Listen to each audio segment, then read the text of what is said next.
Students हम पढ़ रहे हैं कर्लिनियर कोऑर्डिनेट। तो यहाँ पे है हमारा arc length, volume element and area element. ठीक है, तो सबसे पहले हमारा आर्क लेंथ, तो इनके हमें सिर्फ फॉर्मूले की ज़रूरत है, तो उसमें हम आर्क लेंथ थोड़ा सा डिफाइन कर देते हैं, बाकी ये चीज़ें याद रखने की। ठीक है, तो यहाँ पे है, इसको सॉल्व करेंगे हम। तो वेक्टर आर क्या होगा हमारा, क्या था यू वी डब्ल्यू में, F of you V W. ठीक है, डी आर क्या आ जाएगा, यू वी डब्ल्यू में है तो इनमें तीनों में डेरिवेशन होगा, तभी कंप्लीट डेरिवेशन होगा इसका। Del r over del you into D you plus del r over del we into D we plus del r over del W into D W. ये होगी हमारे यहाँ पे फर्स्ट इक्वेशन। ठीक है, यहाँ तक का काम हम कर चुके हैं। एलिमेंट ऑफ आर्क लेंथ यानी कि differential of arc length D S determine form क्या होगा, डी एस का स्क्वायर, यानी कि D R dot D R. ठीक है, तो डी आर का स्क्वायर हो जाएगा यहाँ पे, तो ये क्या हो जाएगा डी आर का स्क्वायर। इसका हमने स्क्वायर किया तो इसका स्क्वायर प्लस इसका स्क्वायर, तो यू स्क्वायर वी स्क्वायर डब्ल्यू स्क्वायर, और फिर प्लस में 2 into u into v, v into डब्ल्यू और डब्ल्यू इंटू यू। तो देखो हमने ऑर्थोगोनल कंडीशन पढ़ी है, तो ऑर्थोगोनलिटी की कंडीशन क्या थी कि del r over del u, del r over del v, इनकी डॉट प्रोडक्ट जो है वो क्या होगी, 0, क्योंकि ये जो हमारे हैं वो कैसे हैं, ऑर्थोगोनल। ठीक है, तो ये टर्म्स क्या हो जाएंगी, तीनों टर्म 0, तो यहाँ पे बच गई ओनली स्क्वायर की टर्म। ठीक है, तो ये हो गया हमारा यहाँ पे डी एस का स्क्वायर। तो हमें ये पता है कि del r over del u की वैल्यू हमने क्या फाइंड आउट की थी, हमने यहाँ पे दिया भी है कि del r over del u जो था वो क्या था, H1 E1। तो यहाँ पे क्या है इसका स्क्वायर, तो स्क्वायर है तो यहाँ पे क्या आ जाएगा H1 square E1 dot E1, और E1 डॉट क्या निकाला था हमने 1। ठीक है, E1 डॉट E2 हमारे पास क्या था 0, और सेम के साथ डॉट प्रोडक्ट क्या थी हमारी 1। ठीक है, तो ये हो गया। अब हमने निकाला कि हमारी जो कर्व हैं उनके अकॉर्डिंग, तो उसको हमने डिनोट किया DS1। ठीक है, differential of length along the u coordinate के, यू कोऑर्डिनेट का where v is equal to क्या था v नोट और w is equal to w naught. तो वहाँ पे जब v is equal to v naught और w is equal to w naught है, यानी कि ये फिक्स हो गया, किस में चेंज कर रहे थे, u में चेंज कर रहे थे, तो dv और dw क्या हो जाएगा, क्योंकि ये तो कांस्टेंट हो गया, ये हो गया हमारा 0, तो यहाँ पे क्या आ जाएगा, ये 0, तो ये आ गया H1 स्क्वायर डी यू का स्क्वायर, यानी कि डेल आर और डेल यू का स्क्वायर इंटू डी यू का स्क्वायर। ठीक है, हो गया यहाँ से। इसी तरह से v में चेंज और w में चेंज करेंगे हम यहाँ पे। ठीक है, फिर नेक्स्ट है हमारा वॉल्यूम एलिमेंट। तो वॉल्यूम एलिमेंट हमारा क्या होगा, इसको हम याद रख लेंगे, d v is equal to H1 H2 H3 d u d v और डी डब्ल्यू। ठीक है, नेक्स्ट हमारा एरिया एलिमेंट। एरिया एलिमेंट क्या होगा, फर्स्ट यू कर्व के अकॉर्डिंग होगा हमारा DA1 से डिनोट करेंगे उसको फर्स्ट एरिया, तो H2 H3 DV DW। ठीक है, तो नेक्स्ट होगा हमारा V कर्व के according DA2 H1 H3 DU DW, और नेक्स्ट हो जाएगा हमारा DA3 H1 H2 DU और DV। ठीक है, अब होगा हमारा यहाँ पे नेक्स्ट है square of the element of arc length in cylindrical coordinate. ठीक है, क्या होगा अब हम यहाँ पे पढ़ेंगे सिलेंड्रिकल और फिर हमारा स्फेरिकल। ठीक है, तो उसमें हम आर्क लेंथ निकालेंगे। तो पहले हमारा सिलेंड्रिकल, तो सिलेंड्रिकल में जो हमारे कोऑर्डिनेट हैं वो क्या होंगे, x is equal to rho cos phi, y is equal to rho sine phi, z equal to z. ठीक है, तो ये हमारा ये जो वेक्टर आर है वहाँ पे हम किसकी x y और z की वैल्यू पुट कर देंगे। तो हमारा जो डी आर है वो क्या आएगा, किस में है, अब रो में, फाई में और जेड में। तो आर का किस में, रो में, फाई में और जेड में, जहाँ यू वी डब्ल्यू में कर रहे थे वहाँ पे। ठीक है, तो रो में करेंगे तो यहाँ पे क्या आएगा हमारे पास, फर्स्ट रो में किया तो क्या आएगा कोस फाई आई, और ये हो गया हमारे पास प्लस में sign phi J into D rho, और जब हमने फाई में किया तो ये हो गया माइनस का रो साइन फाई आई और प्लस में रो कोस फाई जे, ये हो गया, और ये हो गया डी जेड इंटू के। ठीक है, अब हमने आई और जे का जो कोफिशिएंट है उनको डिफरेंट अलग अलग किया, तो आई का क्या आ जाएगा कोस फाई डी रो, और ये जो है जे का, आई का यहाँ से minus rho sine phi d phi into I, sine phi d rho और प्लस में हो जाएगा हमारा rho cos phi d phi into J और डी जेड इंटू के। अब हमें ये पता है कि जो हमारा आर्क लेंथ का फॉर्मूला क्या था, डी एस का स्क्वायर, यानी कि D R dot D R इसका स्क्वायर। तो हमें ये पता है इसका स्क्वायर और इसका ही स्क्वायर था वहाँ पे, ठीक है। तो इसका स्क्वायर जब हम ओपन करेंगे तो ये कोस स्क्वायर और ये साइन स्क्वायर, ठीक है, और इनमें कॉमन आ जाएगा डी रो का स्क्वायर। तो cos square plus sine square 1। इसी तरह से यहाँ पे रो स्क्वायर और डी फाई स्क्वायर कॉमन, तो sine square plus cos square 1 और लास्ट में डी जेड का स्क्वायर। ये बचा यहाँ पे।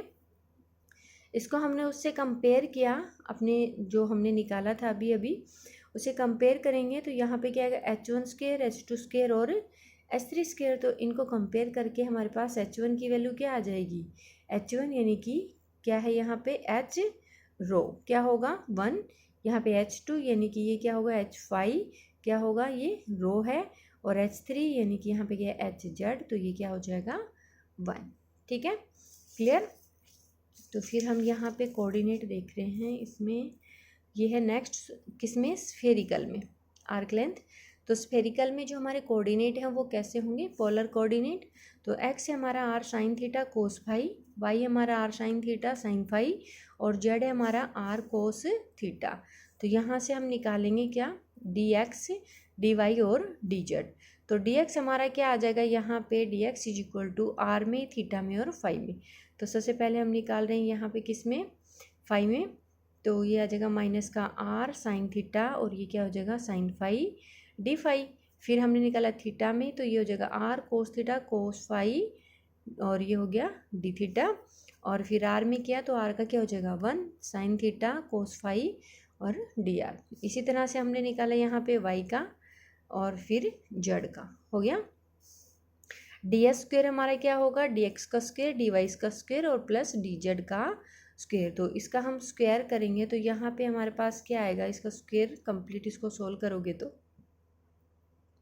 ये आ जाएगा हमारे पास। इसमें साइन स्क्वायर कॉमन लेंगे, इसमें कोस स्क्वायर कॉमन लेंगे, तो उनको स्क्वायर सोल्व करेंगे तो क्या आ जाएगा हमारे पास में, ये कम्प्लीटली सोल्व होगी। देखो इसमें आर स्क्वायर और साइन स्क्वायर कॉमन लेंगे तो r square sine square d phi का स्क्वायर, यहाँ पे आ जाएगा हमारा आर स्क्वायर कॉमन आएगा तो ये हो जाएगा हमारा डी थीटा का स्क्वायर और यहाँ से डी आर का स्क्वायर, ठीक है।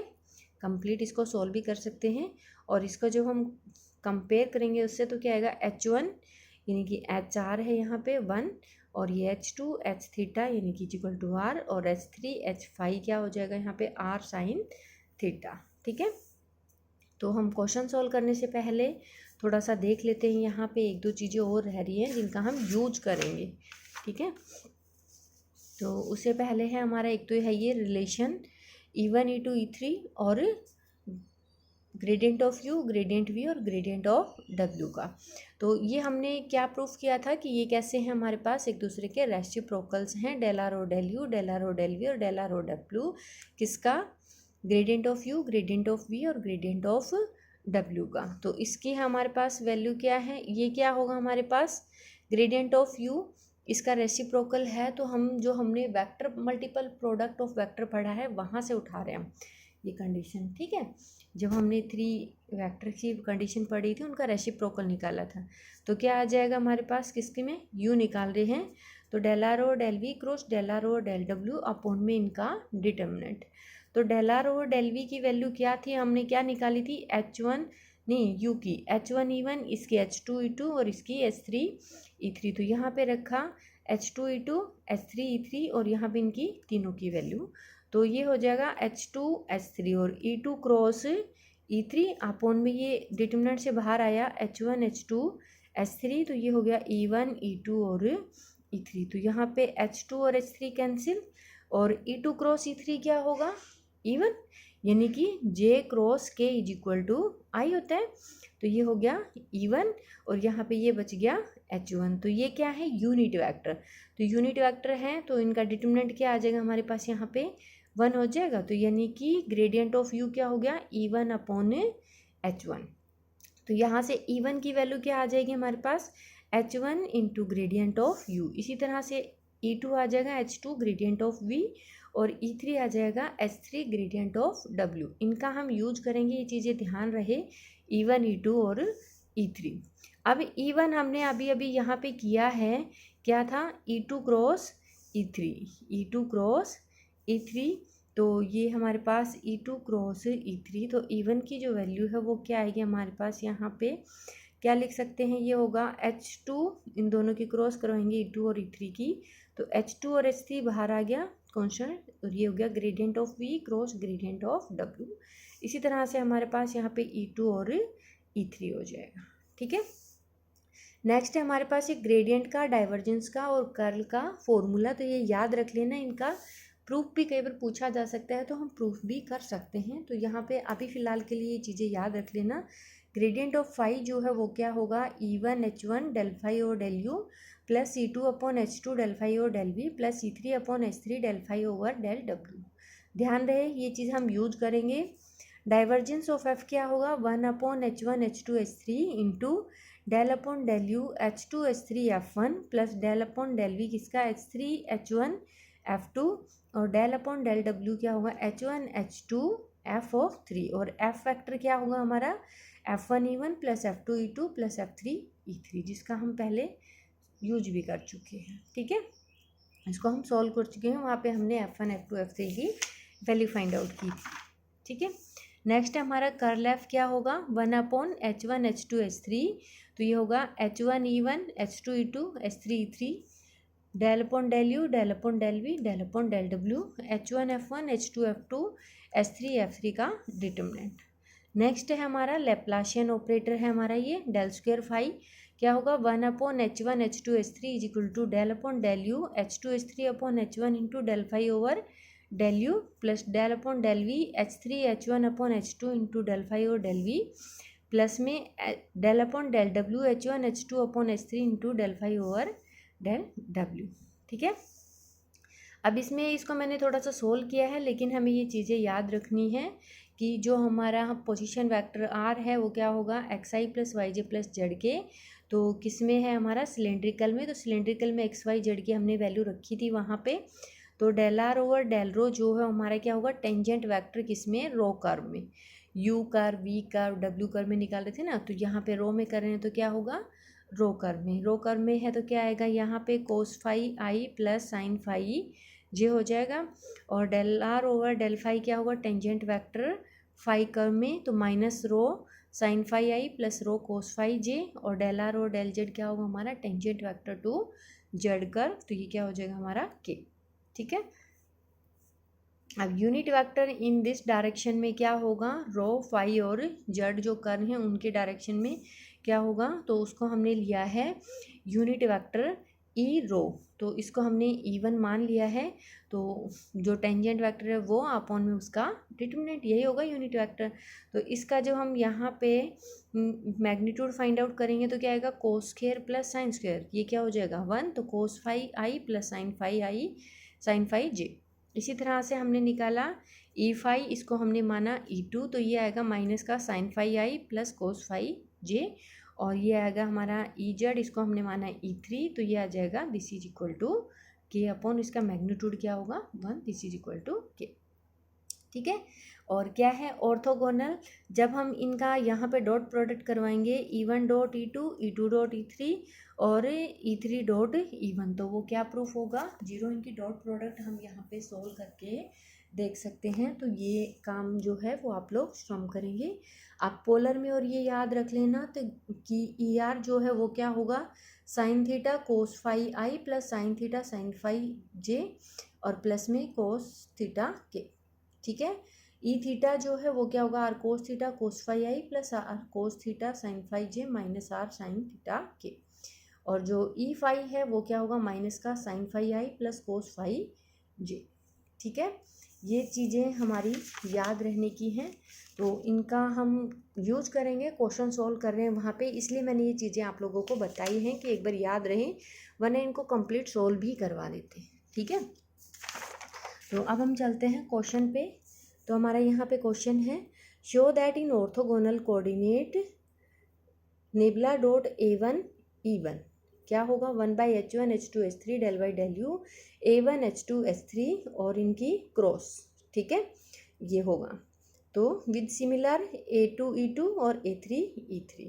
तो उनको तो हम सिमिलरली करके लिख सकते हैं ना, जब हम अगर एक पार्ट सोल्व करेंगे तो। ठीक है, तो हम इसका फर्स्ट पार्ट सोल्व कर रहे हैं यहाँ पे कि नेबला डॉट A1 E1। ठीक है, अब देखो हमने यहाँ पे E1 जो वेक्टर है वो अभी अभी निकाला था, अभी बताया था ना कि E1 जो है वो क्या होगा हमारा, यहाँ पे देखो मैं दिखा देती हूँ एक बार फिर से। E1 is equal to H2 H3 और gradient of V cross gradient of W की वैल्यू हम यहाँ पे इस क्वेश्चन में रख रहे हैं। ठीक है, यहाँ पे रखा H2 H3 और ये हो गया gradient of V cross gradient of W। ठीक है, तो अब हमने यहाँ पे फॉर्मूला अप्लाया कि ये तो हो गया कंप्लीटली क्या है फाई, और ये हो गया हमारा वेक्टर F फाई F। तो हम निकाल रहे थे कि डाइवर्जेंस ऑफ फाई F, तो उसका फॉर्मूला क्या था, वो फॉर्मूला अप्लाई कर रहे हैं हम डाइवर्जेंस ऑफ फाई F। ठीक है, तो क्या होगा हमारा नेबला फाई यानी कि डेल फाई डॉट में वेक्टर F प्लस में जो स्केलर फंक्शन है फाई एज इट इज, और ये क्या हो जाएगा डाइवर्जेंस ऑफ F। ठीक है, यानी कि फॉर्मूला क्या था, gradient of phi into vector F plus phi into divergence of F, यही था। तो यहाँ पे F की वैल्यू हमने बता दी है del V cross del W, और हमारे पास फाई क्या है A1 H2 और H3। ठीक है, अब इनकी यहाँ पे ग्रेडियंट ऑफ V और ग्रेडियंट ऑफ W की वैल्यू रखेंगे। तो ग्रेडियंट ऑफ V और ग्रेडियंट ऑफ W जो है वो क्या होंगे हमारे, यहाँ से निकालो। देखो यहाँ पे क्या है, ग्रेडियंट ऑफ U क्या है E1 अपॉन H1, तो ग्रेडियंट ऑफ V क्या होगा E2 अपॉन H2, और ग्रेडियंट ऑफ W क्या होगा E3 अपॉन H3, जो हम यहाँ से निकाल सकते हैं, यहाँ से इन दोनों से। ठीक है, तो वो रखा हमने यहाँ पे E2 upon H2 E3 upon H3। ठीक है, और ये हमारा एज इट इज। ठीक है, अब यहाँ पे रखो, देखो ये E2 क्रॉस E3 क्या हो जाएगा E1 अपॉन H2 और H3, ये क्या होगा यहाँ से हो गया डॉट में है, और ये क्या होगा gradient of V cross gradient of W। तो ये हमने निकाला यहाँ से, देखो gradient of V cross gradient of W, तो क्या आएगा E1 अपॉन H2 H3, रख दो इसकी वैल्यू, तो ये हो गया E1 अपॉन H2 और H3। ठीक है, अब देखो जब इसका ग्रेडियंट डाइवर्जेंस करेंगे, यानी कि ये क्या है स्केलर फंक्शन, स्केलर है, तो यानी कि इसका जब हम डेरिवेशन करेंगे तो ये क्या होगा जीरो, तो ये हो गया हमारा जीरो, और ये बच गया हमारा नेबला A1 H2 H3 और E1 अपॉन H2 H3, ये होगी हमारी यहाँ पे फर्स्ट इक्वेशन। ठीक है, आगे हमारा नाउ वी नो दैट, अब हमें ये पता है कि ग्रेडियंट ऑफ फाई जो है इसी फॉर्म में क्या था हमारा यहाँ पे gradient of phi, this is equal to E1 upon H1 del phi और del U, E2 upon H2 del phi और del V, E3 upon H3 del phi over del W। ठीक है, ये रखा हमने, अभी अभी बताया था फॉर्मूला। तो यहाँ पे रखा E1 upon H1 del upon del U, और फाई क्या है हमारा यहाँ पे, फाई तो है इसमें A1 H2 और H3, तो हमने ये रखा फाई। ठीक है, फाई की वैल्यू रख दी, और E2 upon H2 del upon del V phi, और यहाँ पे भी रखा फाई, और डॉट में जो हमारी टर्म है वो रख दी E1 अपॉन H2 और H3, ये डॉट में है साथ में। ठीक है, अब देखो जब हम E1 की अंदर डॉट करवाएंगे तो E2 डॉट E1 क्या होगा जीरो, और E3 डॉट E1 क्या होगा जीरो, यानी कि ये दोनों टर्म क्या हो जाएंगी जीरो, और इसके साथ में डॉट करेंगे तो E1 डॉट E1 क्या हो जाएगा 1, और यहाँ पे क्या आ जाएगा 1 अपॉन H1 H2 H3, और del upon del U A1 H2 और H3। ठीक है, इसी तरह से क्या आ जाएगा डेल डॉट A2 और E2। ठीक है, वहाँ पे क्या आ जाएगा A2 H3 और H1, इसी तरह से ये नेक्स्ट। ठीक है, सिमिलरली इसी तरह से शो करेंगे। फिर हमारा क्रॉस में, तो क्रॉस में क्या आ जाएगा हमारा यहाँ पे दिस इज इक्वल टू, ये हो गया del nebula cross A1, E1 की वैल्यू रखी हमने A1 H1 डेल U। ठीक है, A1 की हम वहाँ पे हमने वैल्यू रखी थी ये, और यहाँ पे हम रख रहे हैं ये H1 और डेल U। ठीक है, तो ये हमने यहाँ पे वैल्यू रख दी है A1 H1 डेल U। तो इसकी जब हम इसके साथ में क्रॉस करेंगे तो ये क्या हो गया कर्ल फाई F, यानी कि कर्ल यानी कि क्रॉस यानी कि कर्ल फाई और ये हो गया एफ। तो ये क्या कर्ल फाई एफ क्या हो, gradient of phi cross F plus phi curl F. तो क्या आ जाएगा ग्रेडियंट ऑफ फाई, तो डेल ये ग्रेडियंट फाई क्या है A1H1 और वेक्टर एफ क्या है ये ग्रेडियंट ऑफ यू। तो ये हो गया क्रॉस में निबला यू प्लस में A1H1 इंटू कर्ल एफ। ठीक है, तो ये देखो हमने एक और प्रूफ किया था कर्ल में, तो वहाँ पे क्या था डेल क्रॉस डेल फाई क्या था, यानी कि कर्ल ग्रेडियंट फाई क्या था 0। ठीक है, तो ये क्या हो जाएगा यहाँ पे फाई की जगह पे क्या है यू, तो ये टर्म होगी 0, तो इसके साथ ये भी 0 हो जाएगा मल्टीपल में। ये आ गया nebula into A1H1 cross gradient of you. तो ये हो गया। अब इसका हम यहाँ पे वैल्यू रखेंगे, ग्रेडियंट ऑफ यू की क्या है E1/H1। ठीक है, जो हमने स्टार्टिंग में निकाली थी रिलेशन में। तो ये हो गया हमारा यहाँ पे E1/H1, ये हमने फॉर्मूला लगा दिया, यहाँ पे रखेंगे डेल फाई और डेल यू। फाई की वैल्यू क्या है A1 और H1 यानी कि ग्रेडियंट ऑफ फाई। तो ये हो गया हमारा E1/H1, ये बाहर निकाल देंगे यहाँ से E1/H1 del upon del you A1H1 का, फिर del upon del we A1H1 का, और फिर डेल अपॉन डेल डब्ल्यू किसका A1H1 का। तो यहाँ पे E3/H3 E2/H2 है इसके साथ में, और क्रॉस में क्या है बाहर E1/H1। तो ये है हमारे पास यहाँ पे कंप्लीट के साथ में। ठीक है, तो ये क्या आ गया हमारे पास डेल क्रॉस A1 E1 क्या आ जाएगा E1 क्रॉस E1 क्या होगा 0, और E2 क्रॉस E1 क्या होगा, यानी कि E1 क्रॉस E2 E3। तो E2 क्रॉस E1 क्या होगा, उसका नेगेटिव हो जाएगा माइनस का E3, तो ये माइनस का था इसलिए हमने इधर ले लिया। और E3 क्रॉस E1 क्या होगा E2। हो गया क्लियर। इसी तरह से सिमिलरली करके हम क्या करेंगे, इसके जो नेक्स्ट पार्ट है उनको ले लेंगे यहाँ पे। ठीक है, क्लियर यहाँ तक। Okay, thank you.